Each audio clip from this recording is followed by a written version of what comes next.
بسم الله الرحمن الرحيم. الحمد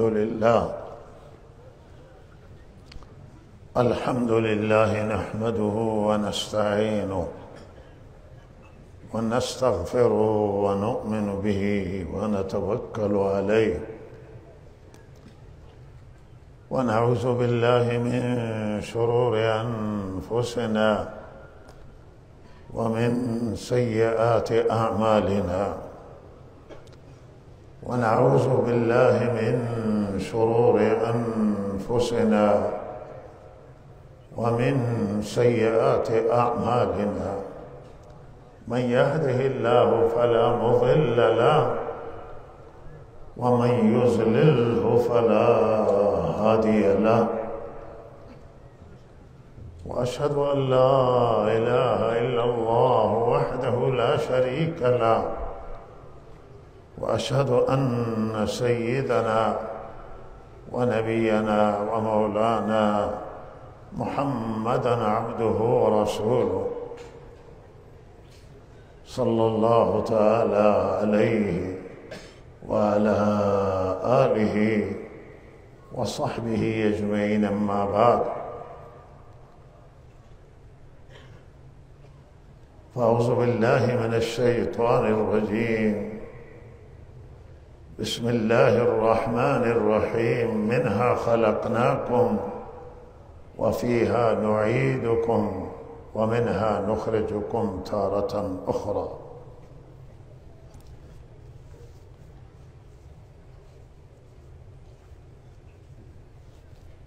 الله رب العزت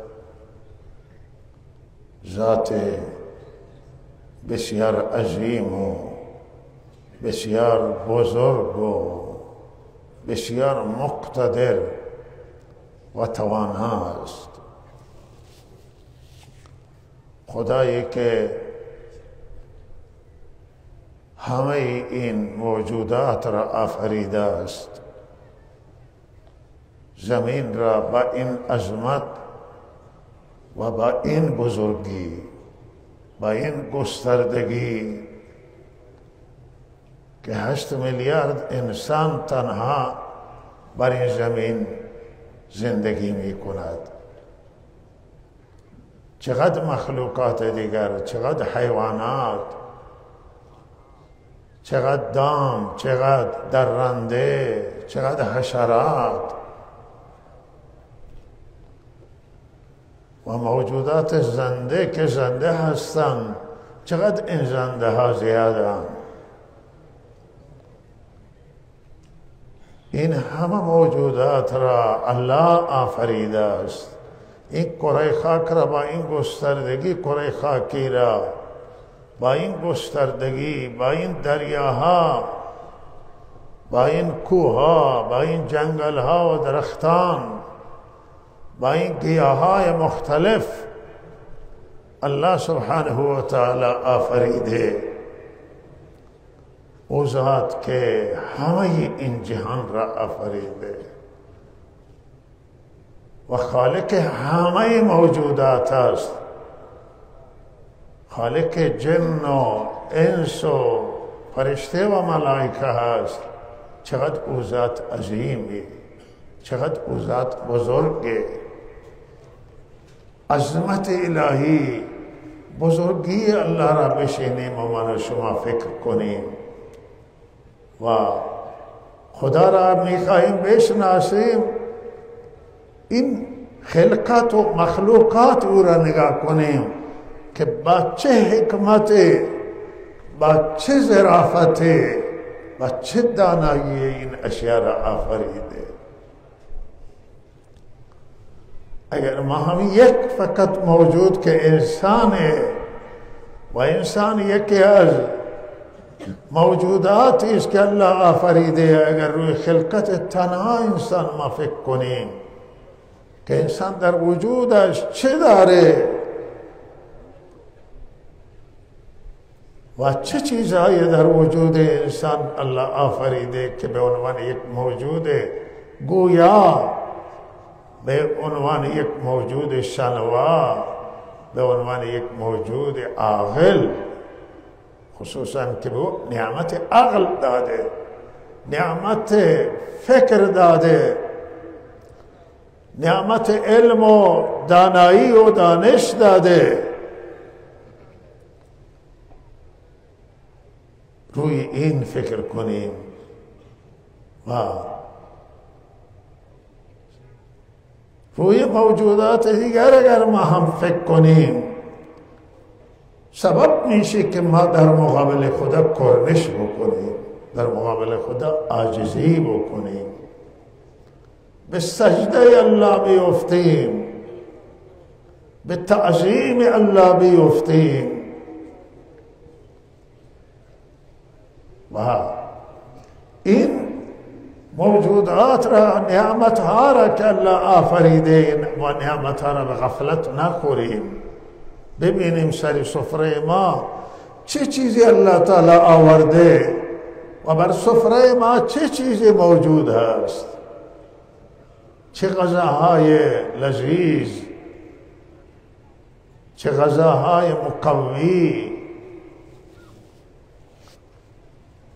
و چه غذاهای خوب، چه میوه ها الله بر سر سفره ما آورده، چه لبنیات و شیر و حیواناتی که شیر دهند، چه گوشت هایی که نیاز بدن ما، همه اینا نیاز بدن ما سر سفره ما آمده. و وقتی که ما روی اینها فکر کنیم عزیزان من میرسیم به این که الله بسیار عظیم، الله بسیار مقتدر، چگونه این جهان را اداره میکنن، بیداران، از خواب پاکن، از غفلت پاکن، از فراموشی پاکن. این عارضه هایی که ما داریم الله از همه عوارض مخلوقات پاک بیداره، شنوایی و تمام دنیا را فرا گرفته، همه صداهای دنیا را هر لحظه میشنود، همه موجودات دنیا را هر لحظه میبینه، ریزترین موجودات را که دوربین ها نمیتوانن اونها را ببینن، ذره بین ها نمیتوانن اونها را ببینن، الله میبینه. ویروس بسیار بسیار مخفی را در وجود انسان الله تعالی میبینه. همه این لشکر خدا از لشکرهای الهی کرونا بود، ویروس کرونا که هیچ کسی او را ندید ولی الله او را میدید. این لشکر بود الله تعالی فرستاد برای تنبیه بندگان، برای متنبه کردن بندگان، برای نشان دادن قدرت خودش، عظمت خود، و نشان بده که شما در مقابل من عاجزید. باید تنها راه اینه که تسلیم پروردگار بشی و تنها راه اینه که ما تسلیم پروردگار بشی. همه چیز را میدانه در این عالم، در داخل کره خاکی، در داخل آسمان ها، در داخل دریا ها، همه موجودات برای اون نمایانن. حجاب جلوی دانش او نیست، حجاب جلوی دید او نیست، حجاب جلوی شنوایی او نیست. این خدای عظیمه و مقتدر و بزرگه که همه ما را خلق کرده و تا اینکه ببینه لیبلوکم ایکم احسن عملا، تا ببینه آزمایش کنه چه کسی از ما بهتر عمل میکنه، بهتر و بهتر عمل میکنه، و تا نگاه کنه که ما چگونه عمل میکنیم، عمل کرد ما چه هست. الله ما را برای آزمایش بشر، برای امتحان انسان ها را به وجود آورده تا ببینه چه اندازه رحم دارن، چه اندازه کرم دارن، چه اندازه مهربانن، چه اندازه اخلاق خوب را رعایت میکنن. و چه کسی بد عمل میکنه چه کسی خوب و هم در دنیا میبینه و بعد همه ما که میمیریم به الله مراجعه میکنه و الله به بارگاه الله که میرویم الله تمام اعمال ما را میگوید که ما چه اعمال را انجام دادیم فینبئکم بما خبر میده از عمل کردتون. لحاظا باید اینجا بشر مواظب عمل کردش باشه، مواظب رفتارش باشه، مواظب کردارش باشه و وقتی که این بشر میمیره و فنا میشه و وفات میکنه بعد به بارگاه الله برمیگرده و الله اونجا خبر میده به انسان که عمل کردش چه بوده است.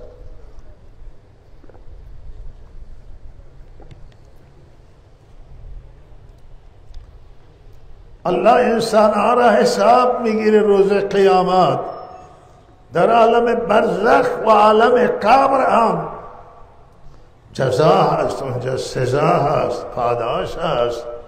به نیکی ها الله پاداش خیر میده، به گناه مجازات میکنه. روز قیامت عده کثیری را رسوا میکنه، مؤاخذه میکنه، میگیره و عده را پاداش میده. بستگی داره که ما چگونه در دنیا عمل کردیم، عمل کرد ما چگونه است. لہذا وقفوهم انهم مسئولون. روز قیامت همه ما مسئولیم، مورد سوال قرار میگیریم، باید پاسخ عمل کرده بعدمون را بدیم، پاداش عمل کرده نیکمون را به ما میدن و تحسین میکنن از کسی که عمل کردش نیک باشه و عمل کردش صالح باشه و به عمل کرده خوب پاداش نیک میدن. روی همه باید فکر کنم، روی این مسئله فکر کنید. الله تعالی به انسان عقل داده برای آنه که انسان با عقلش فکر کنه و دنبال راه صحیح باشه، دنبال راه درست باشه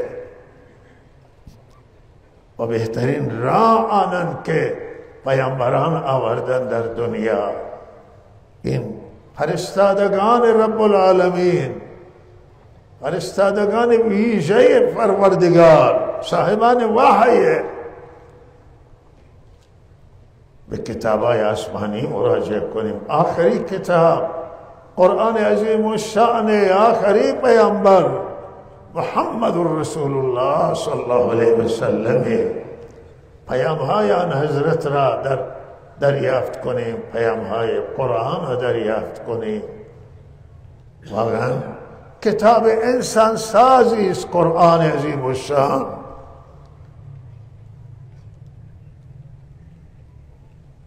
محمد رسول الله صلی الله علیه وسلم استاد ماهر، استاد فرزانه، استاد توانمند در ساختن انسان و در اصلاح انسان، در رساندن انسان به الله تعالی بهترین راه و طریق را عرضه کردن و به بشر راهنمایی کردن. و الله تعالی همه ما را توفیق بده که صحیح و درست فکر کنیم. این نعمتهای دنیا را هم برای من و شما الله آفریده و آخرت را و بهشت را هم الله تعالی برای بشر آفریده. و البته برای کسانی که از عقل کار نگیرند، از وحی کار نگیرند و از خدا غافل باشند، برای در آخرت برای اونها الله مجازات را قرار داده است. همه ما را الله تعالی توفیق فکر صحیح عنایت کنه. همه ما را الله توفیق بندگی عنایت کنه. بهرحال در کشور ما همه ما شاهد هستیم و میبینیم که فضای کشور ما فضای اعتراضی هست و مردم ایران، زنان و جوانان و اقشار مختلف و گوناگون اعتراض دارند و اعتراضات 98 هم اعتراضات شدیدی بود، گرچه اعتراضات روی مسئله سوخت شکل گرفت ولی واقعا مسئله سوخت نبود، سوخت جرقه بود که مردم را به صحنه آورد، به خیابان آورد، ولی اصل مسئله سوخت نبود. شاید اگر اون جریان سوخت رخ نمیداد همه اعتراضات تاخیر میخورد، ولی یک روز بعد این اعتراضات شکل میگرفت و لحاظا اصل مسئله که در 98 مردم به صحنه آمدن و واقعا تلفات هم سنگینی دادن مردم و اعتراضاتی که امروز هم در فضای کشور ما هست همه اینا یکی هستند و همه نتیجه ناراضگی هستند. مردم از وضعیت ناراضند، مردم از باید جستجو کرد که مردم چه میگن توی شعرهایشون. از شعرها مردم آزادی میخواهند، مردم عدالت میخواهند، شعر آزادی را سر میدهند. زنان هم فریاد آزادی میزنند، جوانان هم فریاد آزادی میزنند و طبقات مختلف فریاد آزادی را میدن.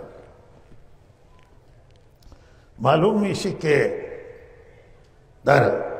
به صورت گسترده برای اقشار مختلف در فشار وجود داشته و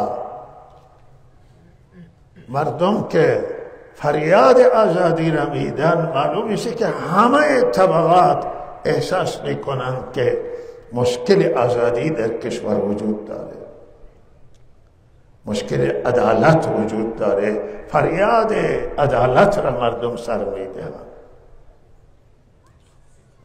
و همه طبقات معلوم میشه که این مشکل داشتن و این مشکل دارن و آزادی یک چیز بسیار مهمه که همانطور که انسان نیاز به غذا داره، همانطور که نیازها و ضرورتهای دیگر انسان داره، همینطور انسان نیاز به آزادی داره.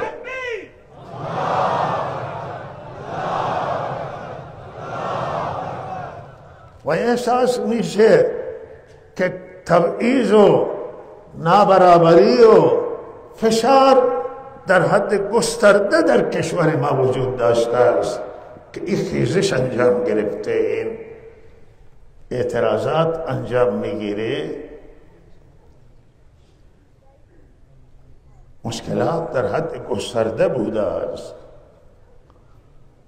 همین خود جامعه اهل سنت که بالاخره عضو از پیکره این ملت و عضو ناگسستنیه و همه اعضای کشور، همه قومیت ها، همه مذاهب، همه ادیان موجود، هر یکی یک عضوی از این فیکره، از این ملت، یکی از اونها اهل سنت که 43 سال اهل سنت گرفتار تبعیض بوده.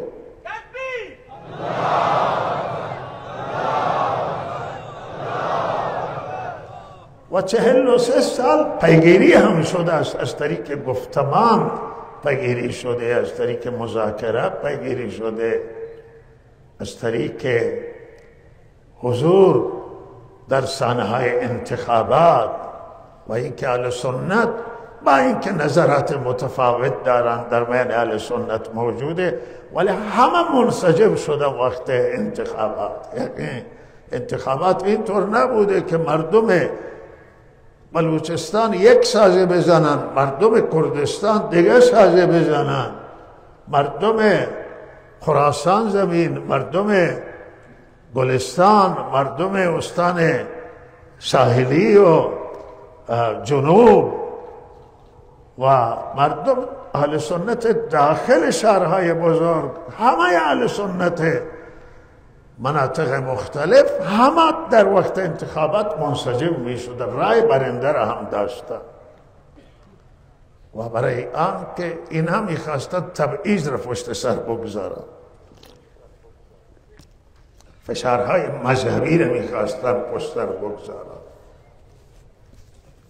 و نمیگیم که آزادی نداشتن، آزادی مذهبی هم داشتن، ولی فشار مذهبی هم داشتن در کنار است.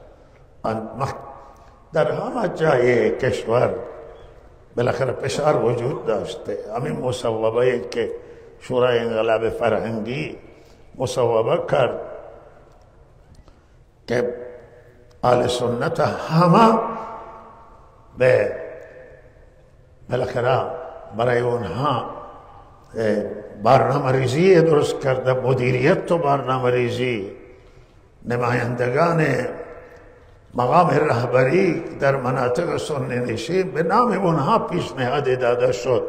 ولی خدا بدانه از کجا بود که بالاخره اداره و نظارت شکل بگیره، نه نظارت به نام ساماندهی اول بود، بعد مدیریت و برنامه ریزی، یعنی مدارس و امور مذهبی اهل سنت از جای دیگه اداره بشه، برای اونها برنامه ریزی بشه. خیلی امتحان بزرگی بود، خیلی آزمایش بزرگی بود. و این برخلاف اصل 12 قانون اساسی این مصوبه است. و این مصوبه واقعا ظالمانه بود. این مصوبه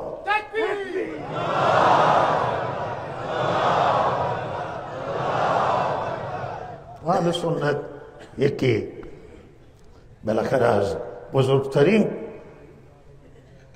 شاخه های اسلامی هست و یکی از بزرگترین بالاخره مسلمانان، جامعه مسلمانان، همه مذاهب اسلامی که به اسلام نسبتا بزرگترینشون اهل سنت. و شما چگونه این آزادی را و ما را مختل می کنید و به دست کسان دیگری این مدیریت را میدید؟ مدیریت مذهب در دست خود اهل سنت باشه.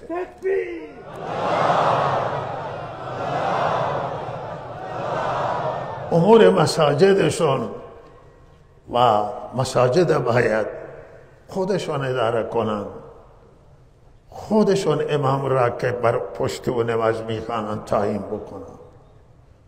و این یکی از فشارهای سنگین بود. ما در این بسیاری از علما به زندان رفتن و بسیاری جا فشار وارد شد، بازداشت شدن، هرچه نامه نوشته شد و پیگیری شد.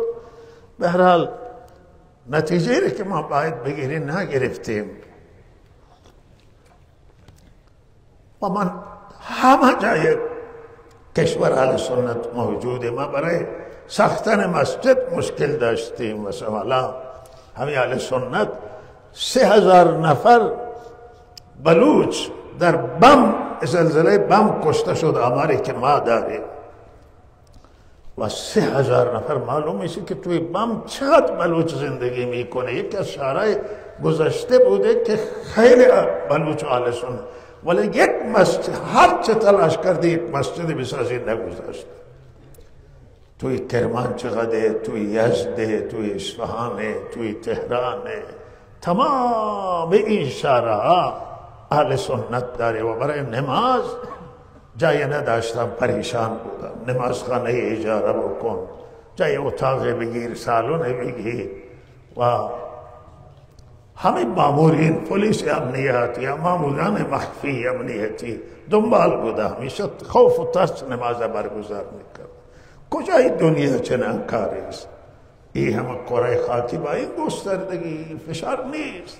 بعضی میگه شما چه فشار؟ هر وقتی که ما صحبت از مسجد میکنیم جزوه آماده میگه شما اینقدر مسجد در کشور دارید. بابا این مساجد شما مسجد روستایی را حساب میکنه که اونجا تو فلان روستا 2 تا مسجد 3 تا مسجد. شما توی تهران چند مسجد گذاشته؟ توی شهر بزرگ کجا گذاشته؟ قسم خوردیم ما، قسم اسم جلاله که بابا این به نفع جامعه شیعه، این به نفع حاکمیت، به نفع نظام شما بگذارید مسجد درست کنن در محله که اونا هستن، در گوشه از شهر مسجد درست بکنن، نماز بخونن. و اخیراً همین زودی ها هم فشار سنگینی وارد شد و فریاد زدیم. ما رفتیم تهران، یک بار 1 هفته نشستیم، یک بار 10 روز نشستیم، درس هم داشتیم و رفتیم ملاقات کردیم که شما اهل سنت بگذارید نماز بخونه. اونی کسی که نه، همه سنیه نماز نمیخوانن، کوتاهی دارن، تقصیر دارن، ولی اونی که نماز میخوانن ما کمکشون میکنیم که نماز بخونه. و این مشکلاتی که این جامعه اهل سنت داشته و در استخدام ها، امور استخدامی کشور هر چه تلاش شده تا حالا در مراکز استانها، در مراکز مدیریت مراکز استانها، در مدیریت کشور تا ما این مسئله را مطرح میکنیم، میگن که شما توی شهرستان ها فرماندار دارید، مسئول دارید. درسته در همه جای کشور توی شهرستان ها اهل سنت نداره، ولی توی بلوچستان دارن، توی بعضی جا دارن، توی کردستان ممکنه داشته باشن بعضی مناطق، ولی همه جا اهل سنت را نگذاشتن. توی خراسان یک فرمانداری نبوده، توی استان توی جنوب کشور خیلی محدود و در گلستان هم محدود و یک استاندار شما نگذاشته، یک وزیر نبوده. اینا من مطالبه بیان میکنن که بعض مسئولان هم نمیدانن که آقا میگن که یعنی چه تبعیض، کجای تبعیض؟ بابا شما میخواید بشنوید تبعیض را، بیایید از ما که گرفتار بودیم بپرسید.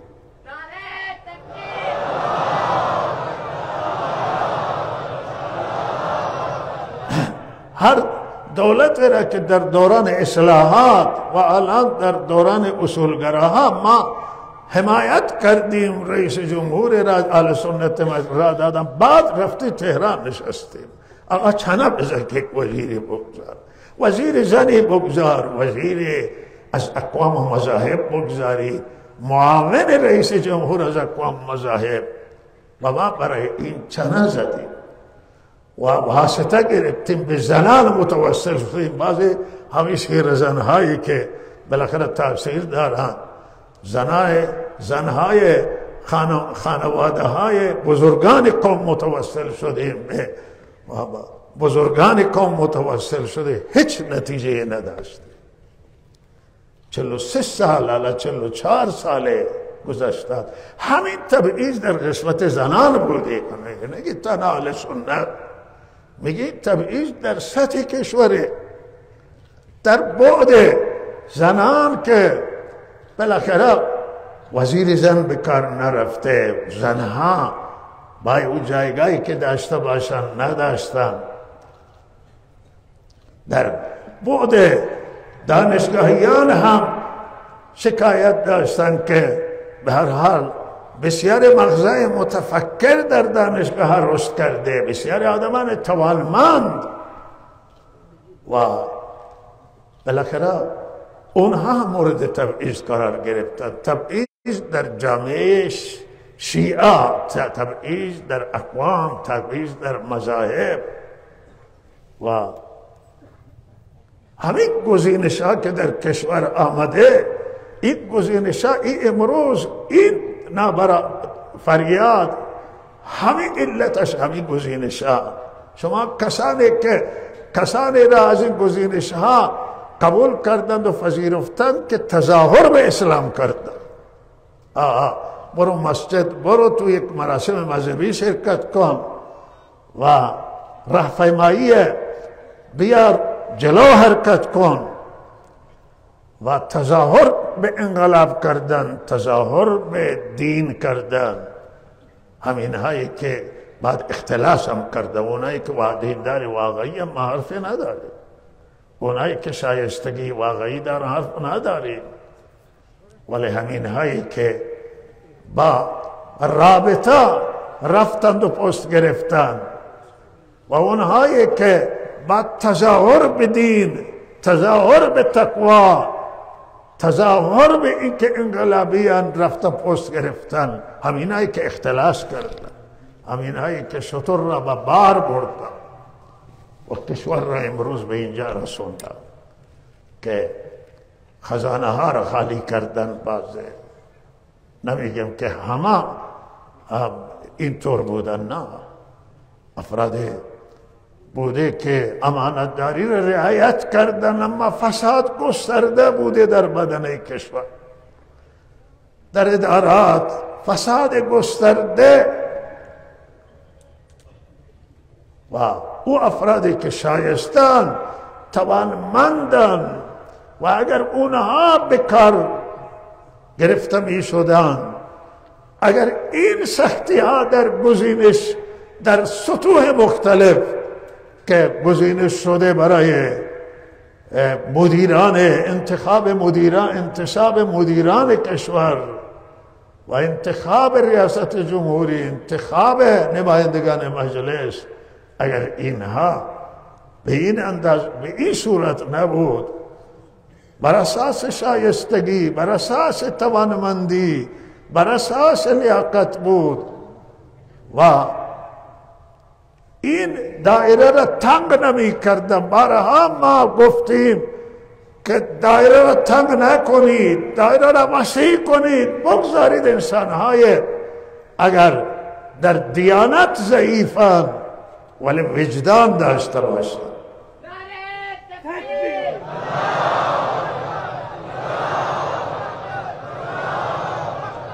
کشور بدون تکثرگرایی اداره نمیشه، کشور محدود میشه و به هر حال این سبب شد که این همه موارد تبعیضاتن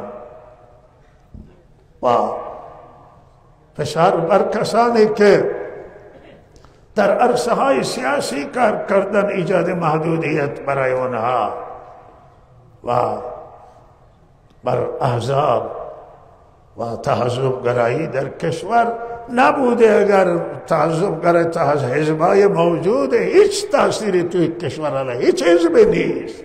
این حزبا فعالیت نداره، حق آزادی که بیان بکنن، انتقاد کنن از وضعیت کشور و بالاخره حزب در ایران وجود نداره که اینجا بتونه تأثیر گذار باشه، تشکل و این فشارها سبب شده. فشار در زندگی، فشار اقتصادی چه اندازه سنگین بوده و این فشارهای اقتصادی بنده بارها عرض کردم که این مشکل اقتصادی ریشه‌اش به مسائل سیاسی هست. اگر کشور به مشکلات سیاسی داشته نباشه، مشکلات اقتصادی نخواهد داشت. پول ارزش پیدا میکنه و پول سقوط نمیکنه، اقتصاد مشکل پیدا نمیکنه. اینها سببی که امروز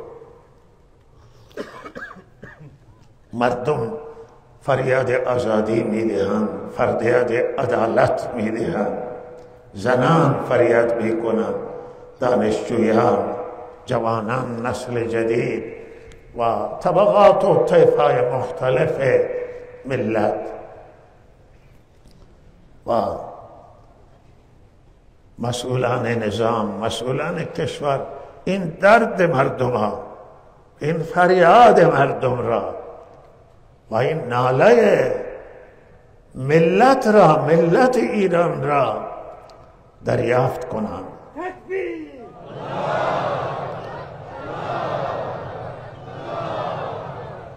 تمام توی همه دنیا وقتی که اعتراضات در یک کشور شکل میگیره می نشینند با اونا صحبت میکنند. هیچ جای با گلوله جواب نمیدن، با مشت آهنی جواب نمیدن، توی دهن مردم نمیزنن، هیچ جای مردم جمع نمیکنن، نمیبرن توی زندان ها.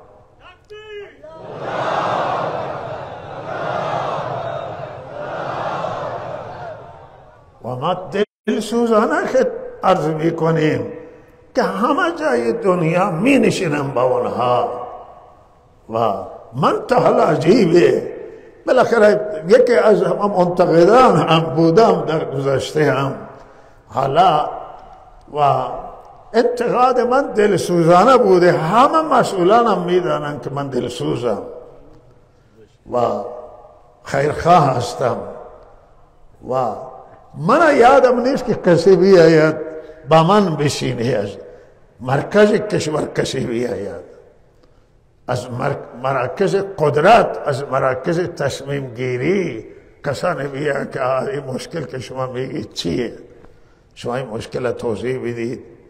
و هیچ کسی از من سوال نکرده و من مطمئنم که از اونهایی که حرف رک بزنن، حرف بگن، از اونها هم سوال نشده، اگر شده خیلی کم. با این زندانی هایی که اینهایی که علی زندانی های سیاسی هن توی کشور زندان هن، با اینها اگر رفتن صحبت کن که مشکل کجایه، شما اعتراضتون چیه و چرا شما نقد کردید، انتقاد کردید، بشینم با اونا صحبت بکنم. روی ما احساسمون در گذشته همین بوده که اراده نیست، گوشی که بشنود نیست و روی این الان هم من بنده ندام همینه به مسئولان امر که مشکل وجود داره، مشکلات در لایه‌های مختلفه، در طبقات مختلفه، در مسائل مختلفه و این مردم کسانه آمدن خداییش هم اینه که مشکل داره.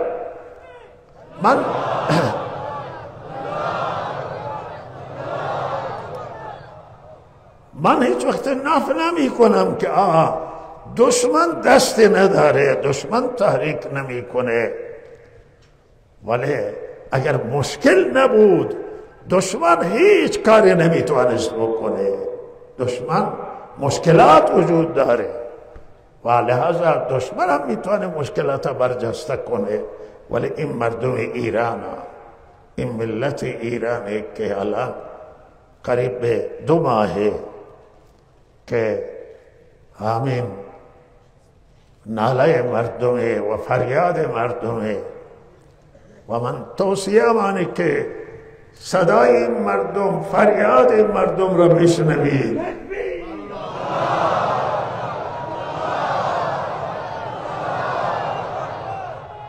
این مردم ایرانن، این ولی نعمتن. همه ما ایرانی هستیم، همه ما از یک سرزمینیم و همه ما همدردیم. حرف اینها را گوش کنید، زندانی های اینها را آزاد کنید از زندان.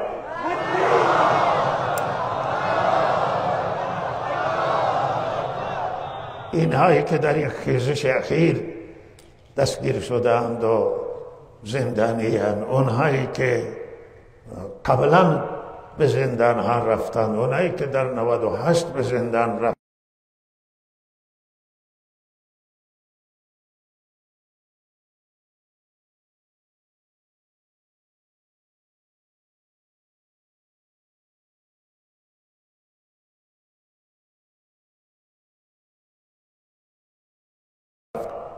در مقابل اراده ملت ما تسلیم بشیم. نگذارید که قضیه روز به روز بحرانی تر بشه و بالاخره کار به جای برسه که گریز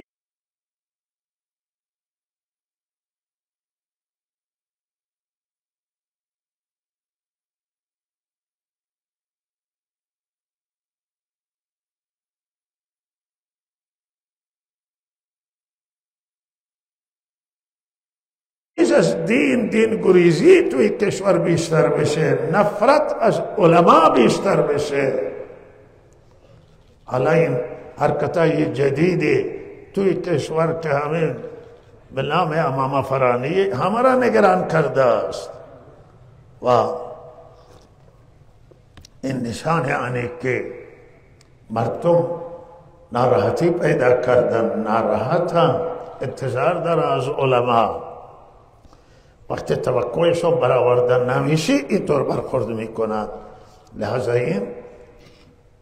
این مسائل مهمی هستند توی کشور و بشینن مسئولان و ببینن ملت چی میخواهد، اراده ملت چیه و همه ما تسلیم بشید در مقابل اراده ملت.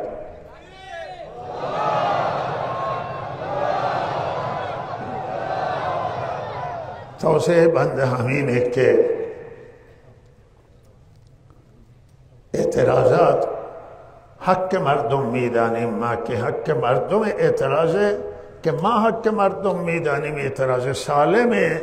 جمعه گذشتم گفتیم ما این حرف را تکرار میکنیم که هیچ معترضی حق نداره به اموال شخصی به اموال عمومی حمله بکنه، به حرمت مردم حمله بشه. اعتراضات باید توی دنیا اعتراضات سالم اعتراض میکنن و حتی پلیس هم اطرافشون نیست، خود مردم نظم رعایت میکنن، خود مردم هم که دست کسانی را که میخواهند و به هر حال نقصان برسانن جلو میگیرن.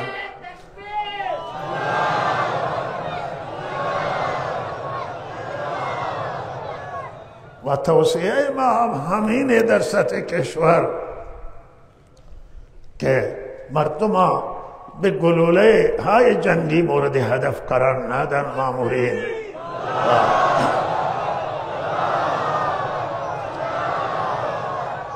واقعا بعض صحنه هم که انسان میبینه و بدون اختیار هم گریه میکنه.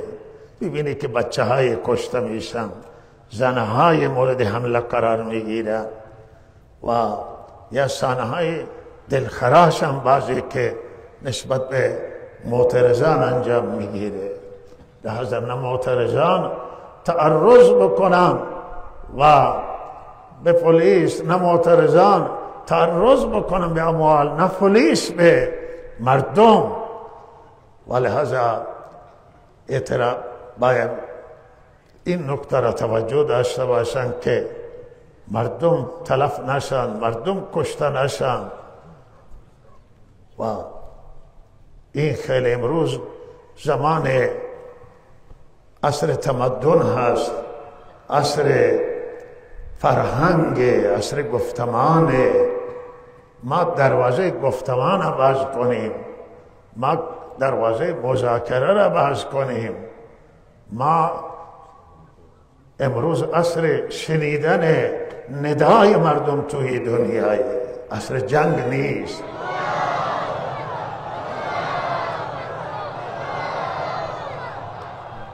جنگ و کشتار نقصان و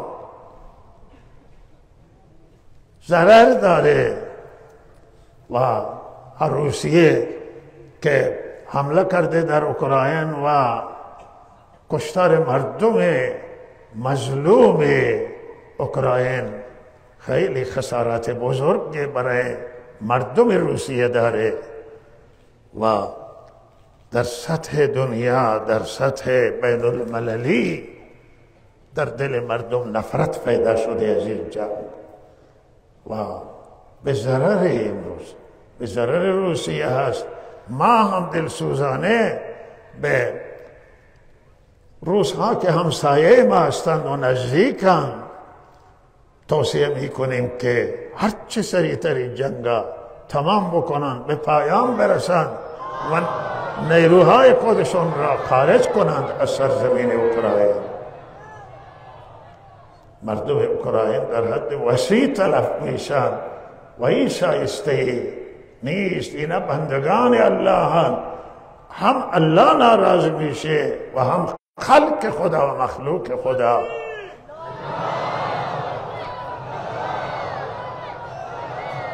و توصیه ما اینجا به مسئولان امر و به نیروهای مسلح آنه که شما نیروی مردمی بودید و امتیازی که در گذشته یاد می کردیم که همین بود که نظام مردمیه، نیرو مردمیه و لحظه ما به مردم برگردیم، به مردم توجه کنیم و هیچ وقت مردم نکشید.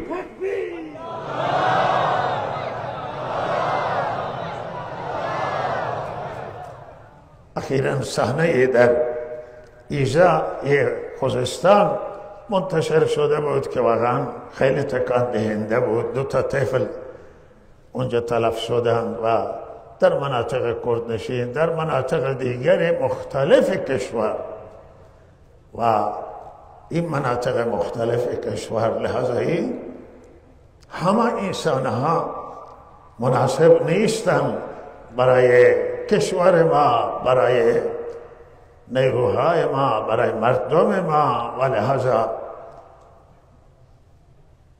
بالاخره مردمی ما بیشتر فکر کنیم و مسائل را از راه گفتمان، از راه مذاکره، از راه شنیدن صدای مردم این مسئله حل و فصل بشه. مجدد توصیه می کنم که او دانشجویانی را که تعلیق کردید اونا را اجازه بدید به دانشگاه برن درس بخونن. دانشگاهیان از بهترین کشورهای ما هستند و امید آینده ما، ملت ما و آینده سازان این کشوران. آینده کشور دست همین دانشجویان و دانشگاهیان اداره میشه. با اینها با خوبی رفتار بشه، با زنان جامعه که احترام دارن، محترمن، حرمت دارن و با حرمت برخورد بشه. و به هر حال یاد و خاطره کشته شدگان 98 را گرامی می‌دارم و مولانا کوهی که هم در رابطه با اعتراض به همین مسئله بازداشت شده و به هر حال از زندانی‌های سیاسی هست و یکی از علمای دلسوزی حرفایی که زده هم روی دلسوزی خودش میگوید که زده است. ما هم گمانمون همینی که روی دلسوزی بوده. الان احتساب کرده در زندان برای آنکه او زندانی یک قسمت از زندانی که تمام بشه آزاد میکنن و مولانا کوهی را آزاد نکردن. از این امتیاز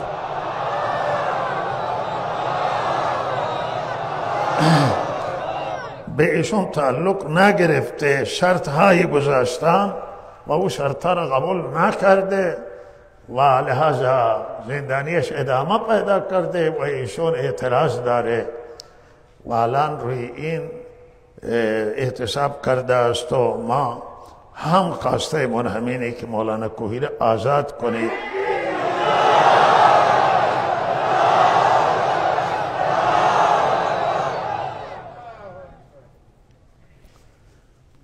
در رابطه با وفد الزامی که آمد آخری ارزمن وقتیات رفته است، به هر حال در همین شکایاتی که به تهران شده و به مقامات بالا و به مقام رهبری بهرحال هیئتی اعزام کردنشون و هیئت اینجا آمده برای رسیدگی آمدن تو مسئله و انتظاراتی که ما مردم داشتند از این هیئت همین بود که به هر حال به جای اینکه جلسه در یک اداره و در یک جای دیگه صورت بگیره هیئت بیایند در دارالعلوم زاهدان و این خواسته مردم بود، خواسته خانواده شهدا بود و مشورت همه طبقاتی که با اونها این مشوره شد همه گفت عرف دنیا همینه که کسی جایی برای حل قضیه میره یا آفتی آسیب نقصانی پیش آمده اونجا میره و به همون آسیب دیدگان میرن سر میزنن اونها را تسلیت میگن برای تسلی انتظار همین بود که اینها هیئت اینجا تشریف بیاره و حرفش را هم بزنه پیامش را هم بگه و طرف مقابل هم حرفش را بزنه و بهترین صورت و شکلش همین بود تقاضای عرف بود و حالات اینجا همین خواسته هم مردم بود خواسته بنده نبودن بلکه خواسته همه مردم این گفتن که باید همین طور بشه و اینا اینجا تشریف بیاورد و این انتظارات برآورده نشد و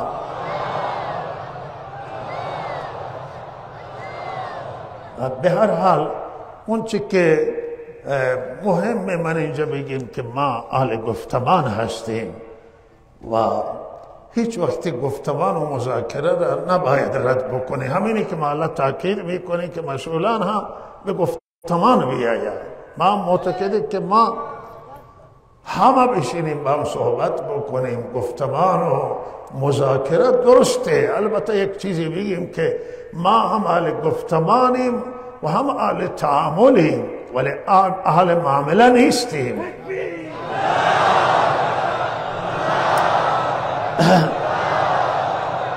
بعض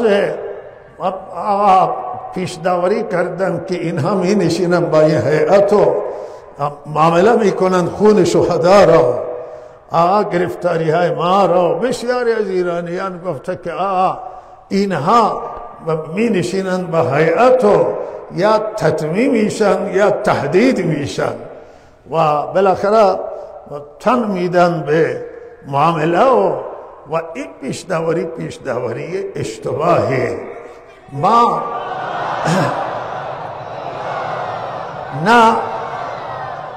نه تهدید را ما میپذیریم و نه تطمیع را میپذیریم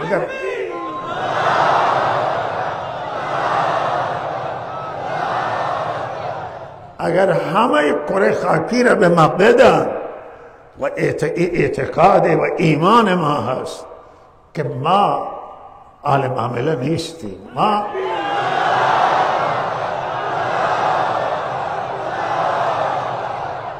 یک سری مو اعتقاد ما اینه که ما از حق تجاوز نکنیم از واقعیت نگذاریم از راه درست نگذاریم حق همه را ما در نظر میگیریم حق همه را حتی میگه که دشمنه حقش هم ضایع نشه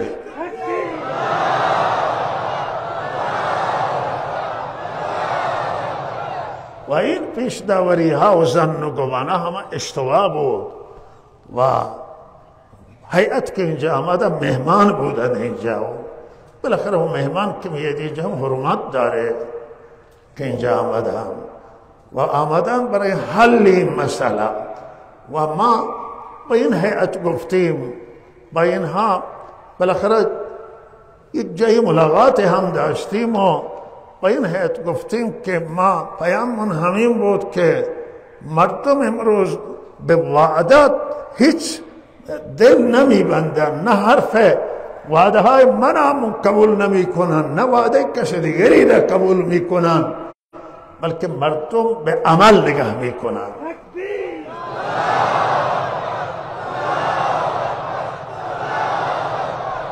و بهترین راه اینه که شما به وارد عمل بشید و هر عملی را که شما انجام بدیدم خدا میبینه، هم مردم میبینن و اینطور نیست که کسی کاری بکنه و مردم بگن نکرده است.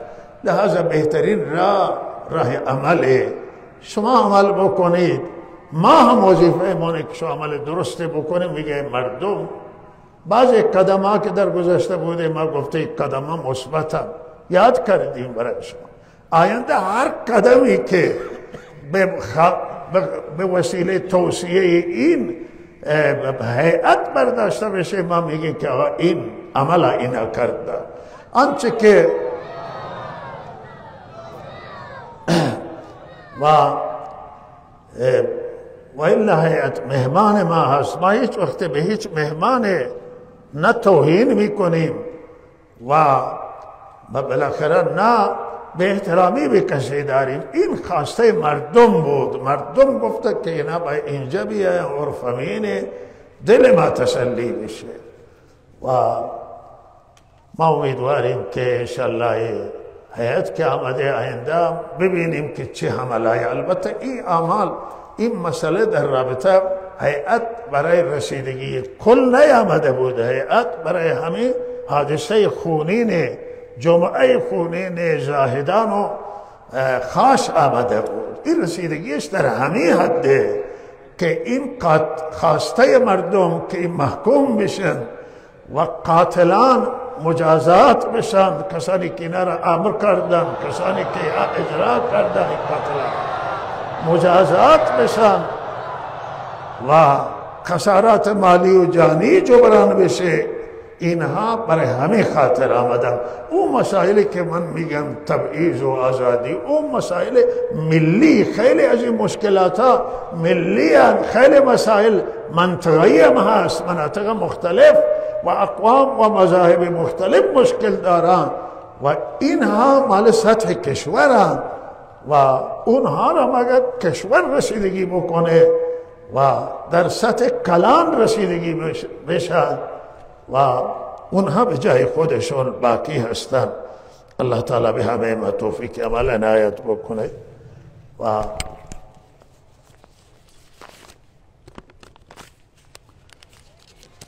این حادثه که پیش آمده بود، والده جناب مفتی محمد قاسم حفظه الله، مفتی دارالعلوم زاهدان و همچنان دکتر عبیدالله که اخویشون هست، والدهشون در گذشته دیشب و به هر حال این هر دوتا مدرس و استاد و همکاران بسیار ارزشمندی هم که اینجا خدمت میکنن و ما این به هر حال حادثه ناگوار که برایشون پیش آمده که در گذشته والده و واقعا سنگینه، در گذشته والدین به این عزیزان از جانب خود و از جانب همه جماعت تسلیت عرض میکنیم و امیدواریم الله تعالی به همه فرزندان مرحوم